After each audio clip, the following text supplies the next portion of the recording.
Welcome again. We're back. There's just coming the four of us tonight. I think we'll kick start tonight with a couple of shout outs. So, Richard, did you have a good birthday? Yes, I did. I got to spend it with my kids and my bride. So there's no better birthday present than I can have than being able to spend it with my family. Was you 21 again? For the third time, yes. Yeah, brilliant. And another one is Nancy. She's getting married today. Yay. Yeah, She's getting married. That's so cool. She is. So a big up to her. I know she'll probably watch the replay. So congrats. Congrats to the couple. Right, tonight.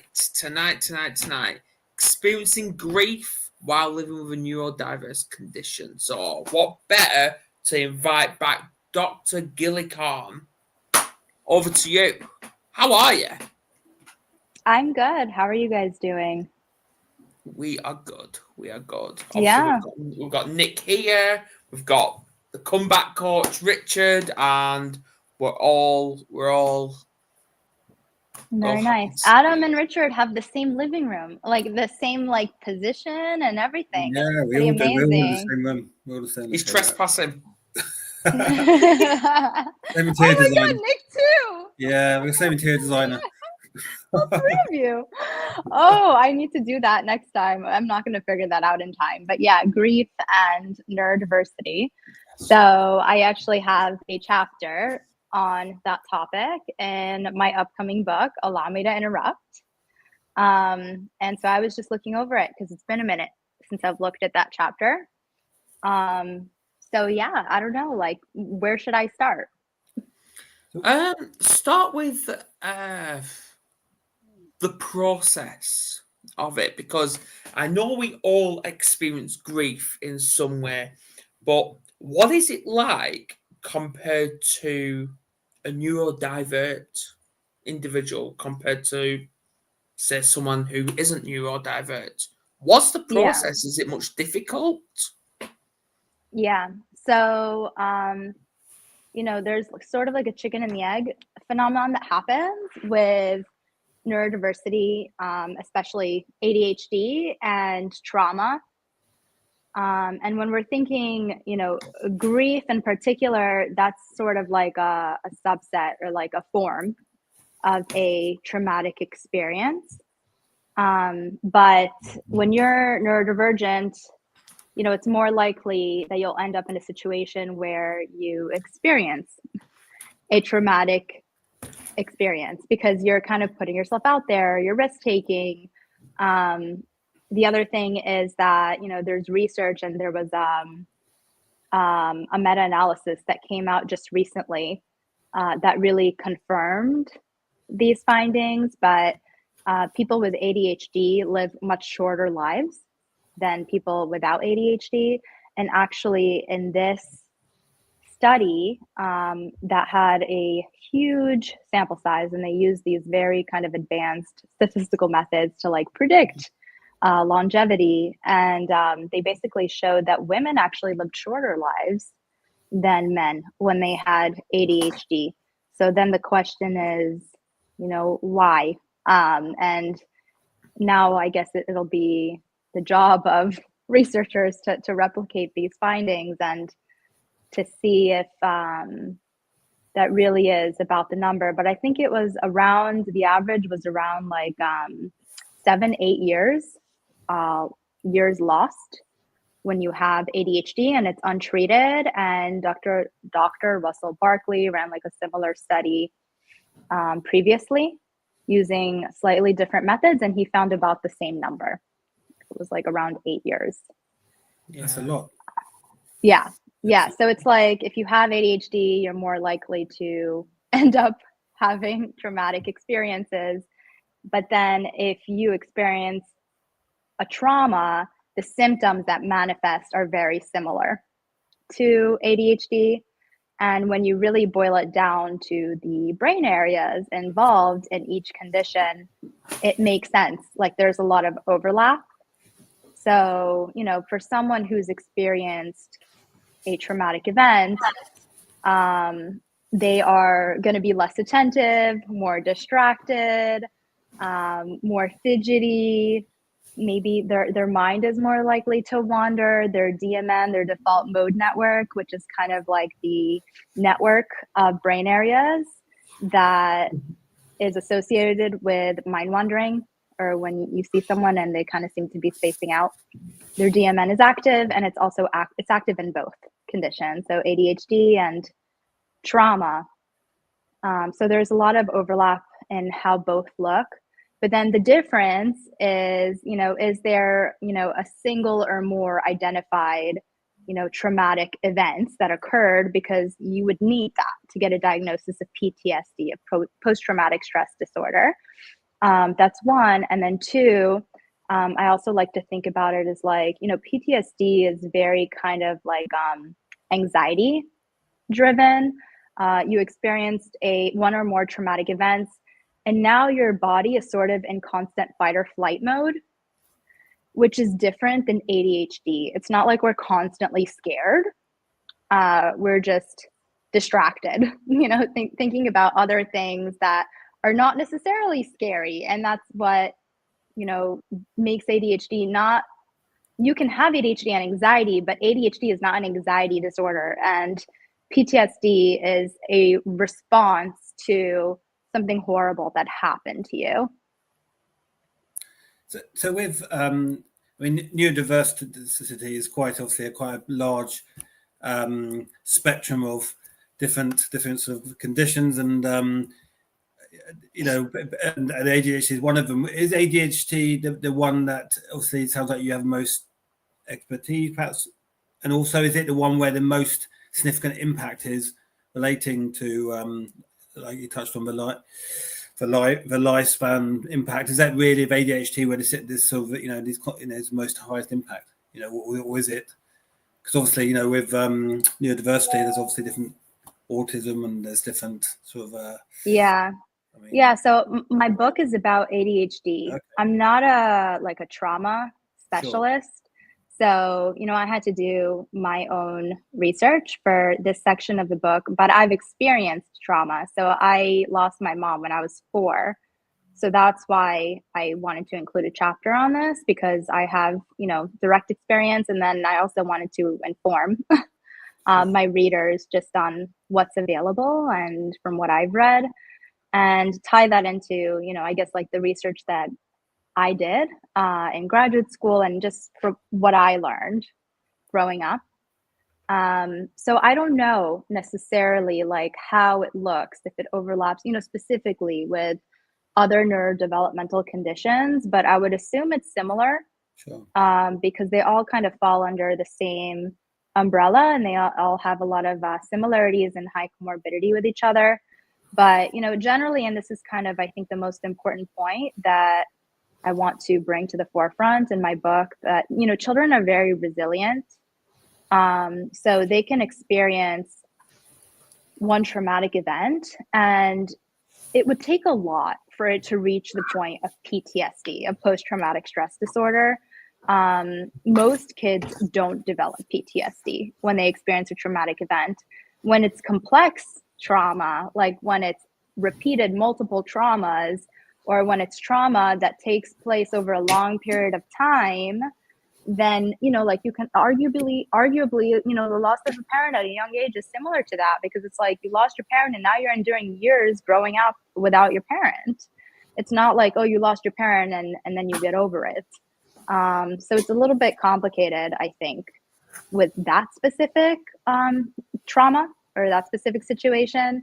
But if you experience complex trauma, then obviously, the risk goes up that the person's going to develop PTSD, but it's very rare. And then in terms of like percentages, between 10 and 17% of trauma exposed children meet ADHD criteria. So if you have like 100 kids, then maybe 10 of them, who experienced a traumatic event, will also present with ADHD. So like there's some overlap, but it's not, it's not even close to 100%. There are clear differences, and one does not always, predict the other. Yeah. Anything, Richard? Well, I just had a question. First of all, I want to invite you to come on my show so we can promote your book out, so we can get that out into the public. But also, I'm a veteran and I have post-traumatic stress. But it's amazing how the average American male lives to about 78, but the average veteran and first responder lives to about 58.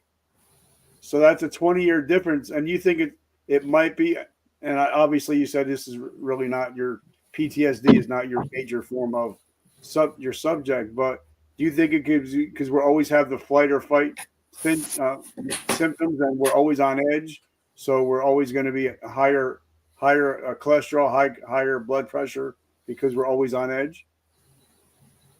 Nope. What's she gone then? I guess that was that topic was too hard. No, I'm joking. Sure, she'll be back. But so what do you guys think about the average American male living at 58, but the average veteran and first responder are 20 years difference between the both of them?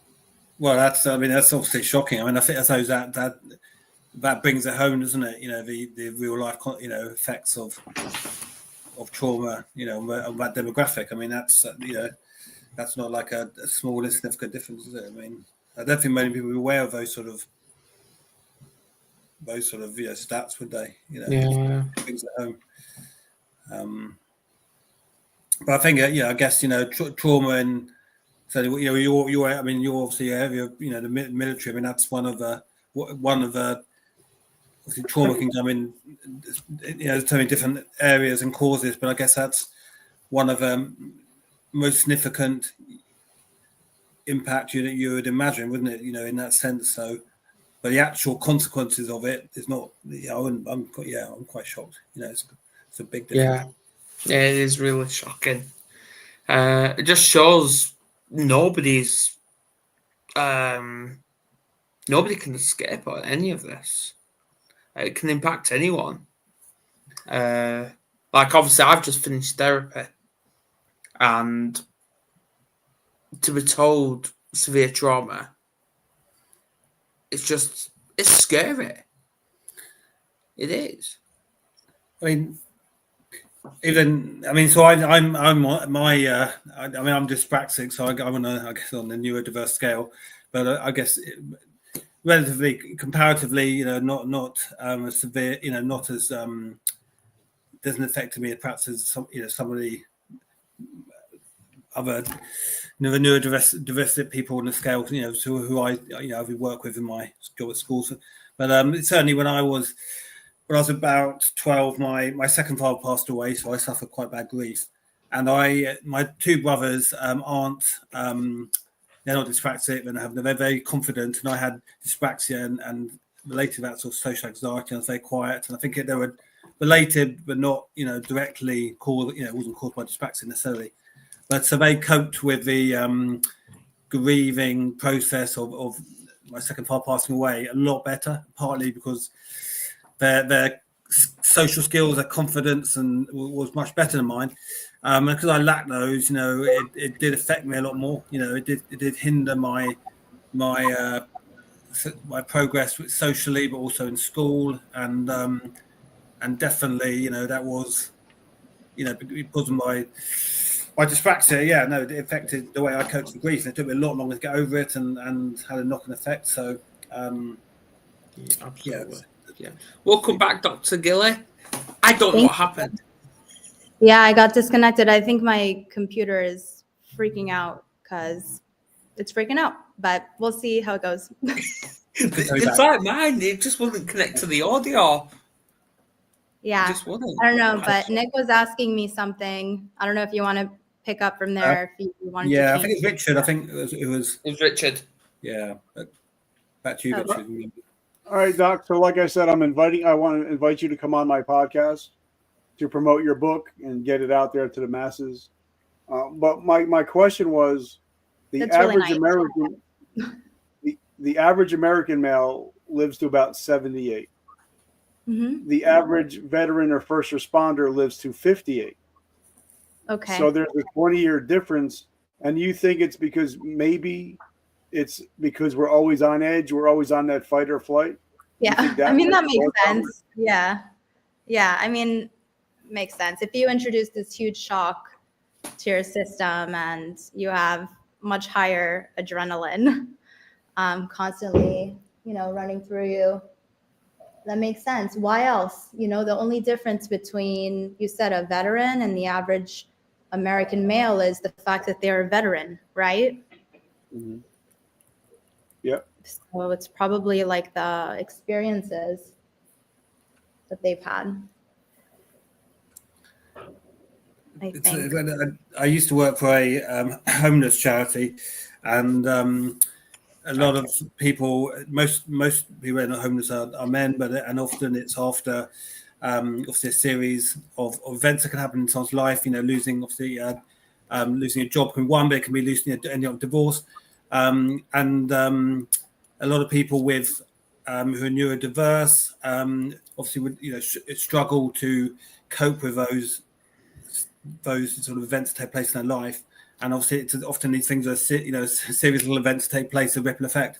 And so people who end up homeless, that are more likely to be people who do have some ADHD or neurodiverse condition, because when those sort of effects happen, hit them, big change in their lives, it could be in their life, it could be grief or breaking down a relationship. They're more likely to struggle to adjust and can end up becoming homeless. And we've the charity I work for, we found that as quite a big trend. So yeah. So my question, and this is to all as well. Obviously, we know there's a process when it comes to grief, when we're losing someone, or whether we lost someone, and we tend to get a bit defiant, denial at first, aggressive maybe, I don't know.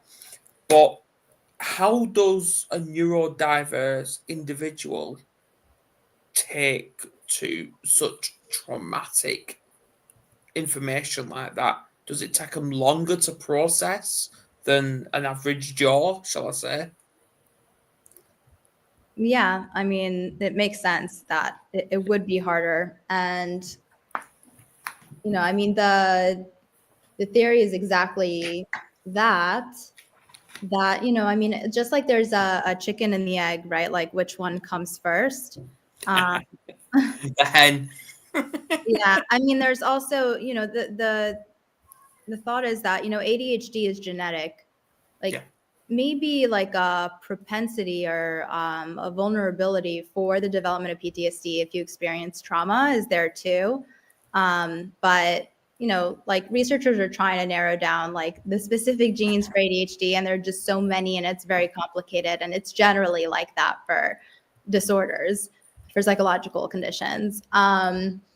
So, but the idea is that you may not even really show significant ADHD symptoms, but then you experience a traumatic event and suddenly those symptoms surface. And it's the same thing as like any other genetic vulnerability.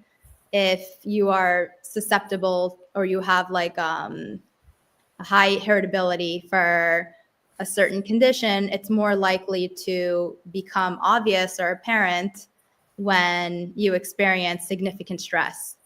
So it just comes out.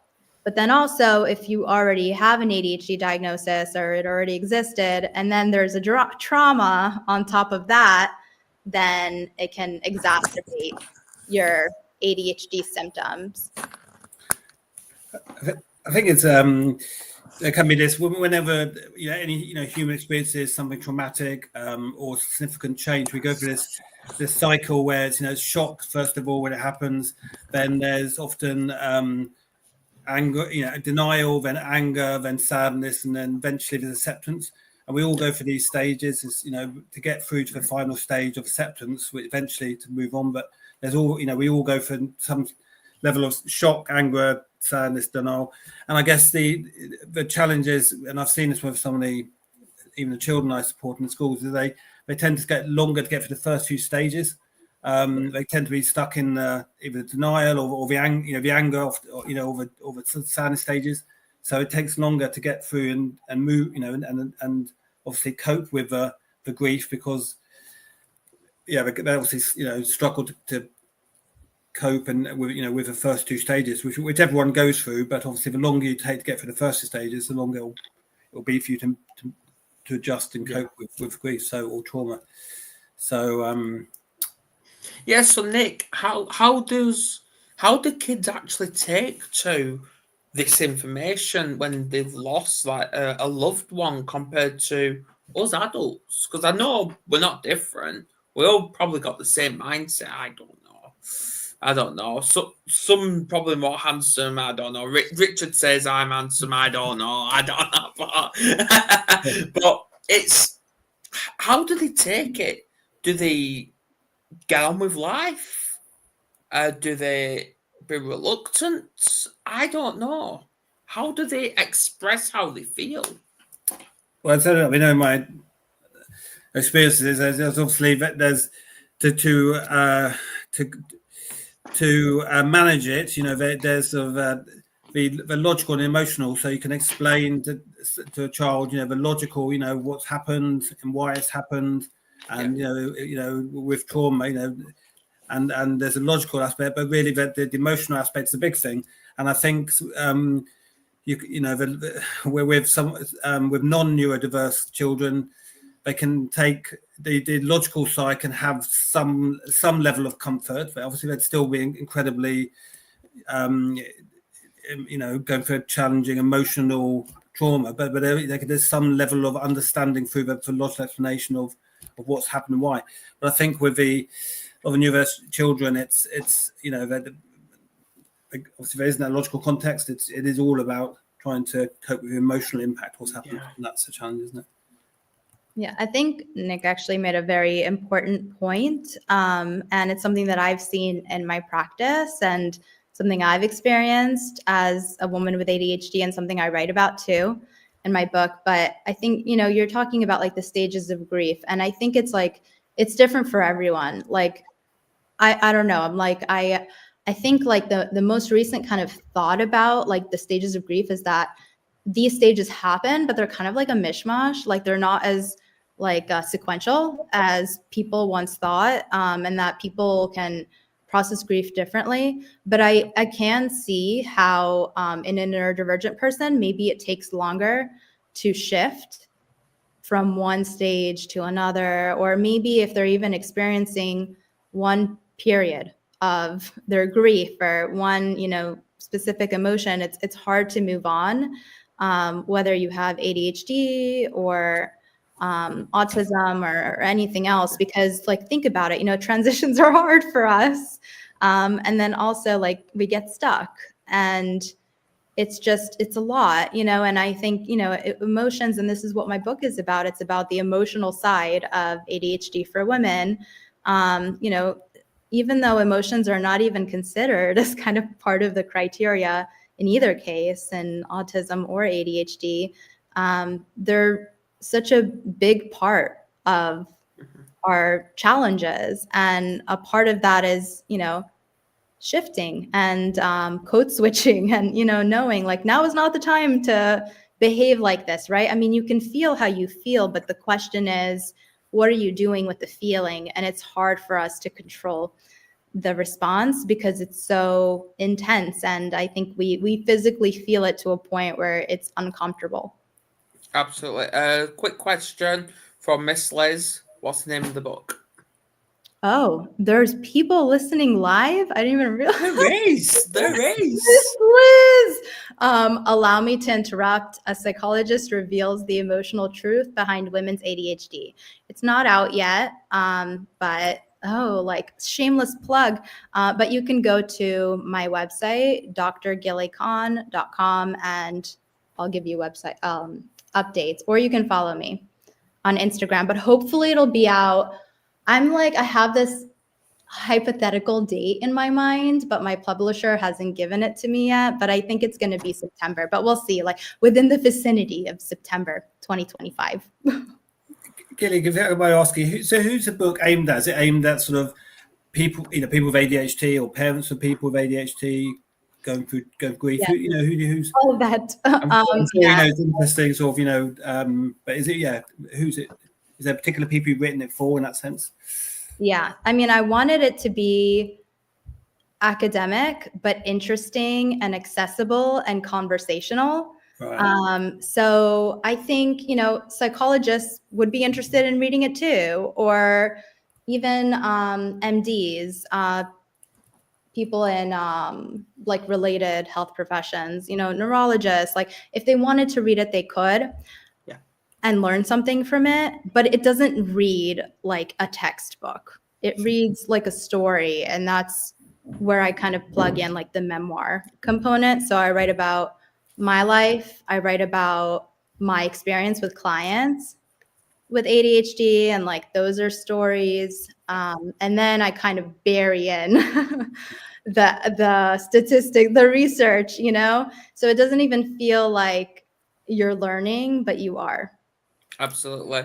Obviously, we've got Robert Brooker here. Hello, Canada. Welcome. So yeah, we've got Canada here. We've got England here. We've got America, where Richard is. Miss Lays, I think it's similar to what Nick's just said. Is it focused towards women or both? The question on the book, is it focused on women?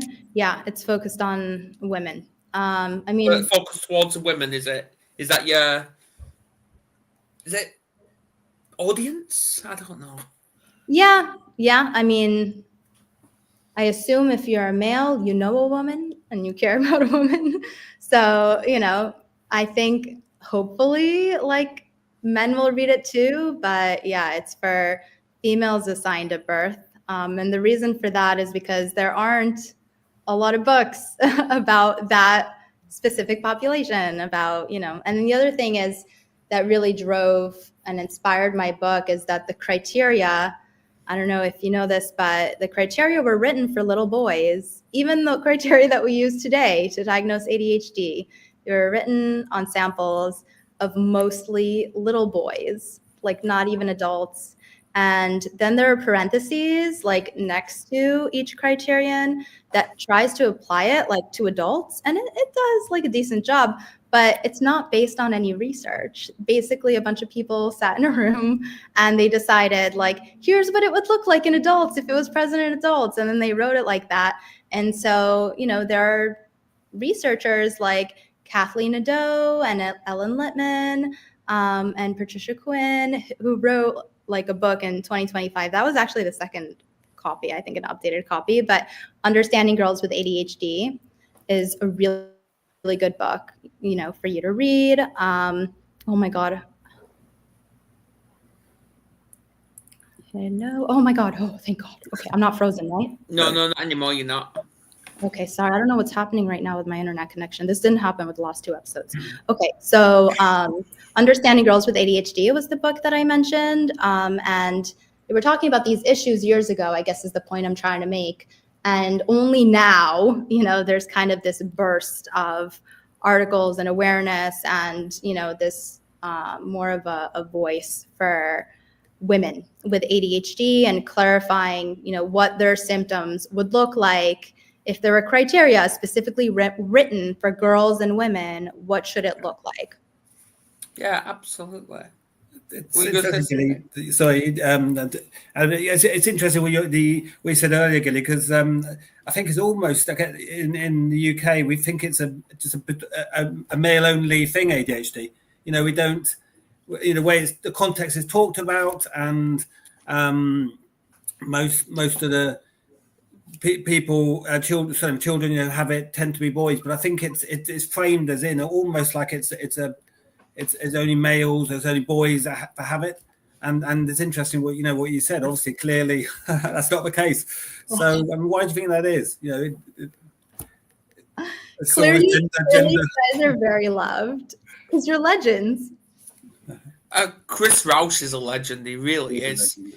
I know he's on the road, so thank you for tuning in, Chris. I know I messaged you earlier, say obviously to tune in because this is just really powerful, and obviously grief and neurodiversity do go hand in hand, and it impacts anyone, anytime, any sport, anyone.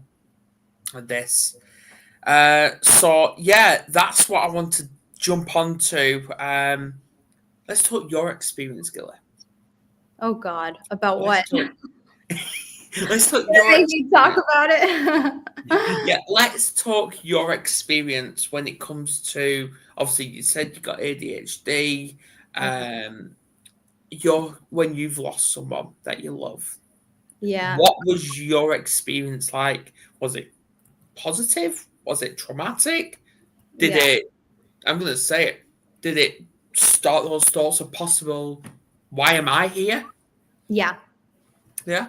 I think, so in that book, in my book, like, let me start with, I guess, like the issue of control, that's kind of like how I want to frame it, because it's such a big question, how did you react to, losing your parent when you were so young? It's like, I'm still reacting, it's like you never move on. And that's kind of one of my points that I make. But, we were talking about the stages of grief, acceptance, right, as the last one. But one thing when you're young is, when you're really young, you feel like you want to exert control over your environment. And this is the type of situation where you don't have that control. And it's very confusing to little kids, because they feel like they should be able to fix it. Let me build something out of these Legos and then bring my mom back. And it is interesting also, actually, I have an article coming out too about this topic, about mind wandering and seeing things like in beginner's eyes. So, when we look at the world, we as adults can see things through kind of like tunnel vision. Mm-hmm. And I know we've had an episode on consciousness that I participated in. And one thing I believe in is that I think that we can be too narrow-minded as adults, and that kids have this very unique ability to think outside the box and to think about anything being a possibility, because they're looking at the world through like beginner's eyes.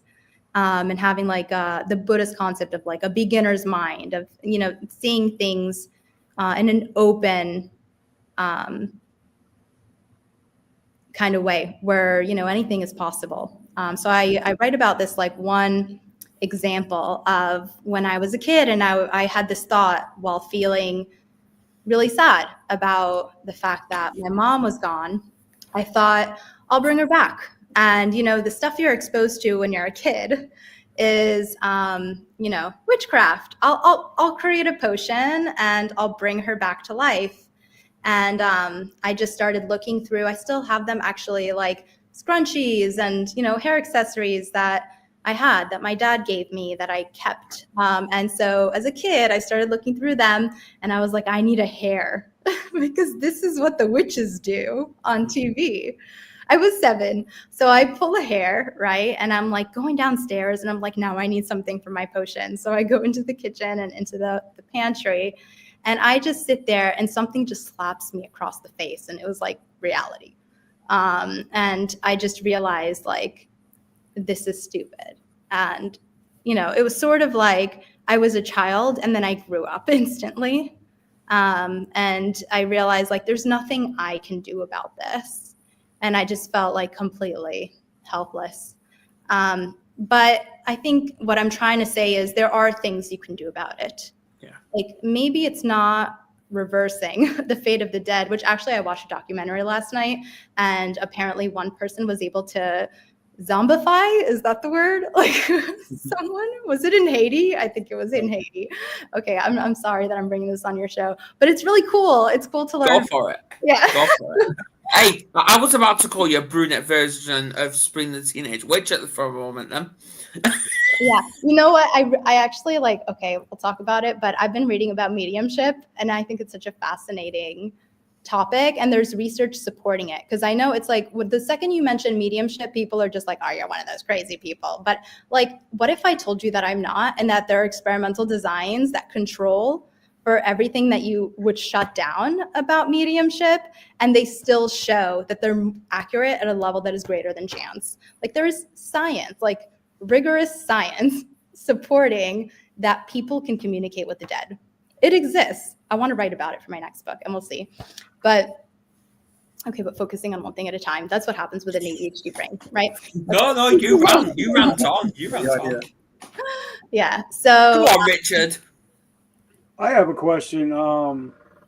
With the brain, because I love talking about the brain. And do you think that down the road, things like Neuralink will actually be able to help calm some of the stuff from ADD to ADHD to people on the spectrum?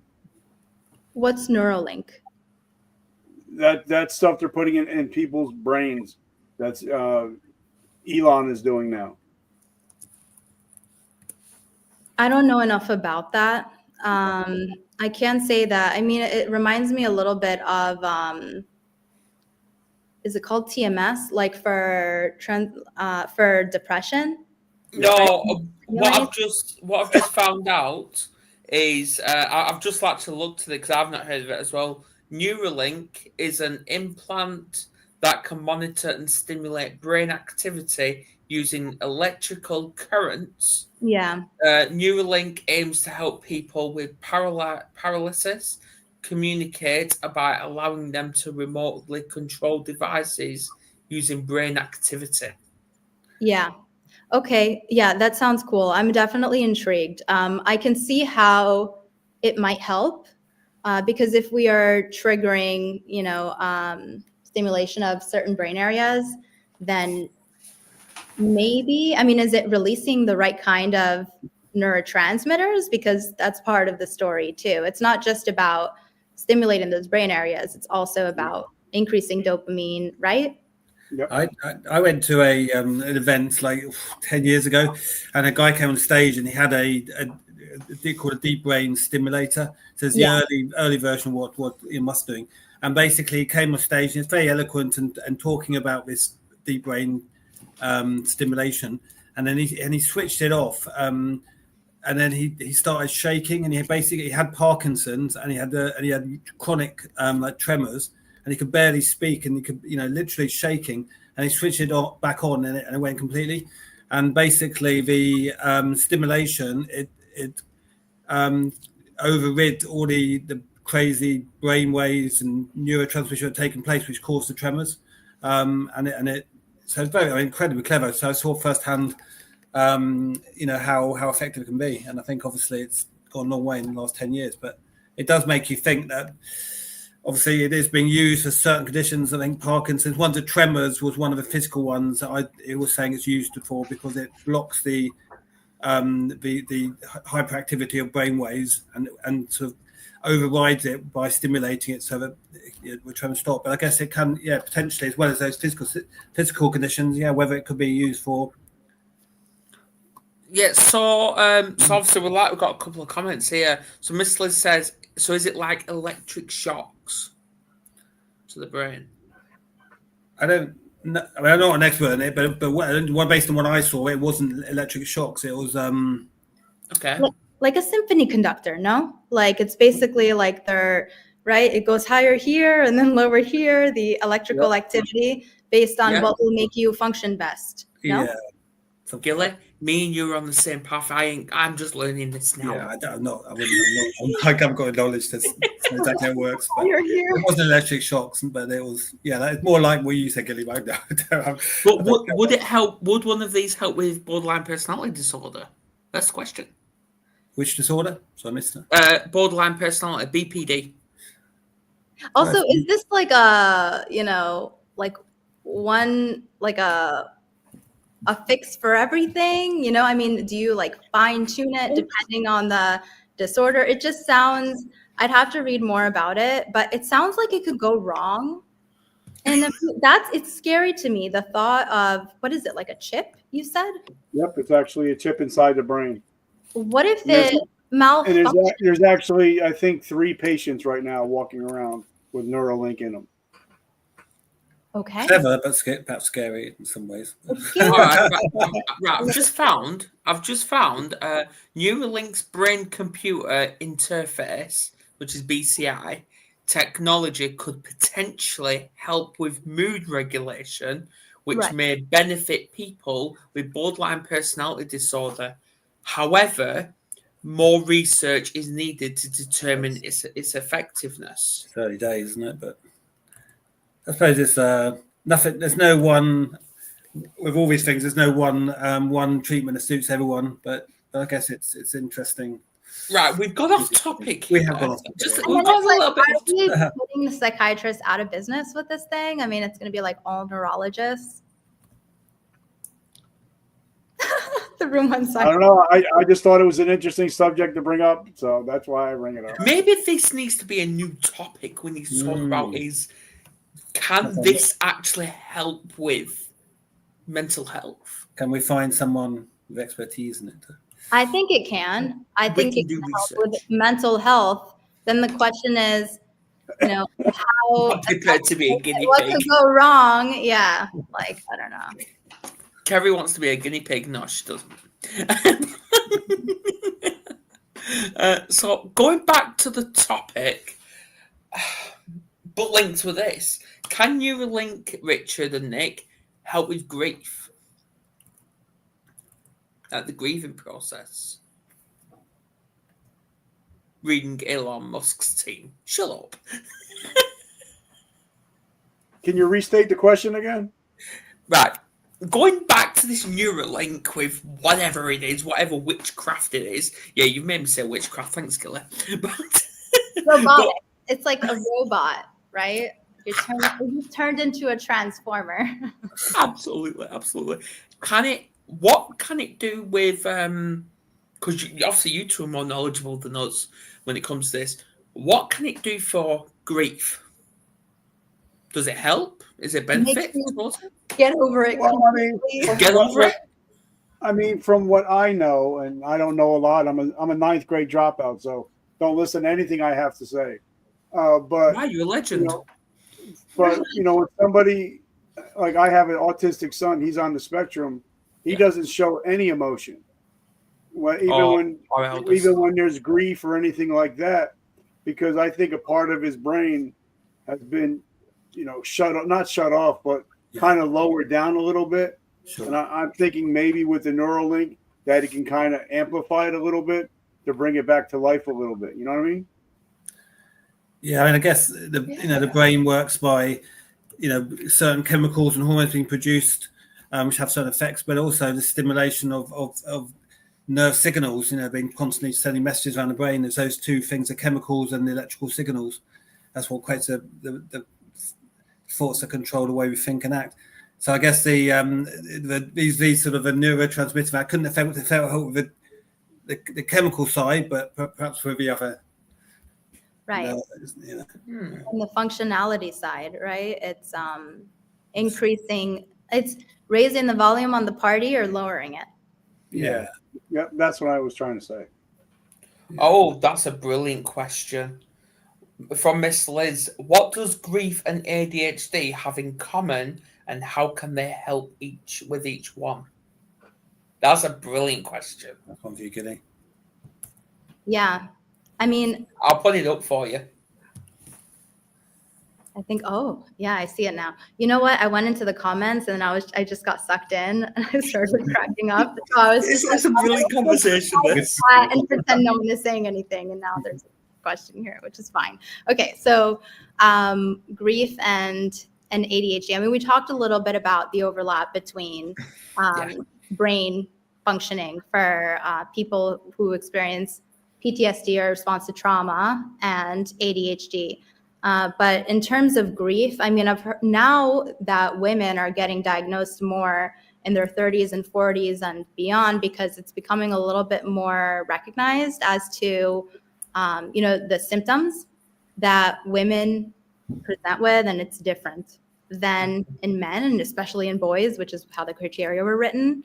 You know, a lot of people talk about like grieving their ADHD diagnosis and like what maybe they lost from the years of not being diagnosed. So it's like you can ask yourself, is it grief because you lost someone important to you, or is it because you're grieving like the life that you could have had? So when I think about like grief and ADHD, I think more often it's the second, that people with ADHD, when they are diagnosed in adulthood, and now it's more often women, they grieve. You know, they grieve like not getting their diagnosis earlier and thinking, for me, for example, you know, if I had medication and the knowledge that I had ADHD, I wouldn't think I'm an idiot because I had to take the graduate entrance exam 6 times. You know, or like You're not an idiot anyway.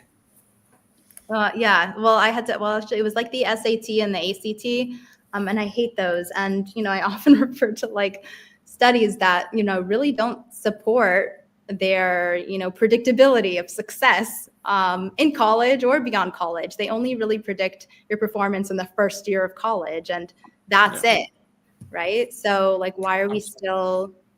Right. Carrie, do I think you need an ADHD assessment? Darling, I love you, and I'm going to say no. I'm going to say no. Autism, maybe, but ADHD, no. I need an ADHD assessment. Here's one thing that's interesting too, Carrie, just to think about, and this might surprise you because a lot of people who think they might have ADHD, please surprise her, please do. They'll say, you know, I need to go get testing, but like maybe you don't, because the tests are actually not so applicable to real life functioning. So, you know, and Russell Barkley, who's an ADHD expert, talks about that a lot.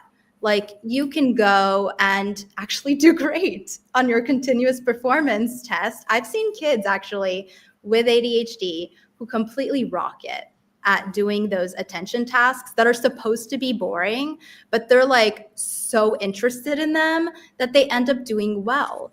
So it really is just kind of context dependent. And, you know, you might do fine on an ADHD assessment, like an executive functioning measure or something like that. It's sort of like you can think about it like in the lab on that one day. But then outside of that context, you're forgetting, like today I locked myself out of the house. You know, you're forgetting your keys inside the house, or you're missing deadlines, or you're falling behind, or you have to study twice as hard. So it doesn't necessarily translate to real life. And you may not really need to do the testing. Like you can go see a psychologist or go see a psychiatrist and, you know, fill out questionnaires and have, you know, maybe someone who knows you well fill out questionnaires, and that might give you more information than going and spending thousands of dollars so that maybe the person can tell you that you have ADHD. But if you're in college and you need accommodations, you need to do testing. Right, Kerry, please retype your comment because it doesn't make sense saying you've got BPD, so having ADHD, would you get my own alphabet? What? That's what she put. I have BPD, so having ADHD, would you get my own alphabet? I don't think she spelled that right. Or would I get my own alphabet? I don't know. She's confusing like me. The question about the chip in the brain, right? Possibly. To get us all kind of grasping for straws. Doc, I have a question. Say if there's a woman has ADHD, correct, and then after giving birth, she has postpartum depression. Do they cancel each other out? Do they get? No, it gets worse. The ADHD symptoms get worse. And that's true for me, actually. I have hormonal issues. I have PCOS. It was hard for me to conceive. And then after delivering definitely my first, who I think has ADHD. And the second one, it was a little bit better, but I definitely had postpartum depression. But, you know, if you have in general, like hormonal irregularities, and you're very sensitive to hormonal fluctuations, and if you're neurodivergent, again, sorry, chicken and the egg, because you're overly sensitive, right, to in terms of like sensory and different things that are happening in your body, then yeah, you're going to notice when you're feeling off. I hear from a lot of people, they say, I felt off, or I was having an emotional day, I had an off day. But that's because your estrogen levels decrease dramatically. And so when you think about like, when you think about a menstrual cycle, there's the first 2 weeks and then there's the second 2 weeks. And I actually describe it like a video game in my book, so that can be easier for men to digest. Sorry, not to stereotype, but like. What sort of video game? Yeah, I just say there's different like rounds to the video game. So you can think about the luteal and the follicular phase, right? So there's like 2 rounds. Once you get past the first round, like, right, the first round is great because your estrogen levels are increasing. But then once you reach a point where you're ovulating and then your body's like, nope, didn't get pregnant, you know, sucks for you. And then it goes downhill from there. And your estrogen levels start to decrease. And your estrogen is directly connected to dopamine, acetylcholine, serotonin, like all the neurotransmitters, like the whole crew that's involved in ADHD symptoms, memory and mood, which is a part of ADHD, even though it's not part of the criteria, in sustaining attention and motivation, which is related to mood. All of those go down because estrogen is going down. And so when you think about, you know, pregnancy, like my pregnancy was great because while you're pregnant, like your estrogen levels stay high and stable, but then you deliver the baby and it goes, and then again, you feel depressed, and that goes hand in hand with the ADHD symptoms. Wow.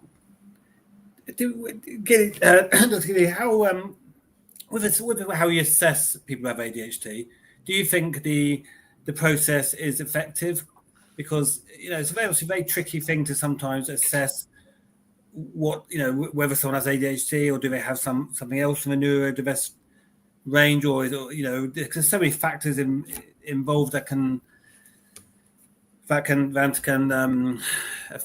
you know, how someone thinks and acts and what they're going through and their hormonal levels and all these things. Do you think that there's effective assessment? Because that's what it all starts with, isn't it, really, how someone's assessed and defined that way? Yeah. I mean, the whole thing with, you know, your estrogen levels decrease and so your ADHD symptoms get worse. There's actually very little research tracking women's ADHD symptoms. There was one that recently was published, and I think there's more that's going to come out soon, but it was the first study where they tracked, I think it was college students, women, and they had them like download an app and basically like rate their ADHD symptoms, and they also were tracking their periods, and they showed what like we already knew, like women were already talking about this being a phenomenon just based on personal experience and based on what they see in their clients. But now the research is being published, and the problem is that, you know, there wasn't really any funding for it, and people didn't really show an interest in it, you know, just like any research within women's health. It's even kind of, you know, sadly been boiled down to like animal research, like the rats, you know, that were being used in the initial studies to test out for medications were all male rats. And the rationale of the researchers was that, well, female rats are too complicated with their fluctuating cycles. So, of course, we're not going to know anything about females. You know, if we even talk about it like a row of dominoes, if the first row of dominoes, right, is not representative of everyone, or it doesn't distinguish between, you know, women and men, who are built differently, who are biologically different. And it's true, they do have fluctuating cycles, but that just because they're complicated doesn't mean they should be shoved out. Like, if anything, they should be studied more carefully. And so, yeah, there isn't a lot that's out there, but now finally, you know, they're starting to to publish some research. And I forgot the original question. No, that's answered it well. Thanks. Okay, let's ask this one. And I think you've covered it anyway, but just for Miss Leslie's sake, why are more adults being diagnosed with ADHD today? Yeah, I mean, that's a good question. A lot of people are trying to answer that question. I think it's more awareness, and like I said, like it used to be thought as, a diagnosis for little boys, which makes sense. If the criteria were written for little boys, then a lot of people think about it like a diagnosis for little boys because the criteria describe little boys. So I think it's just that, more research is being done. More people are talking on podcasts like these. Now on social media, there are influencers who are also like psychiatrists or psychologists, and they're kind of spreading the word.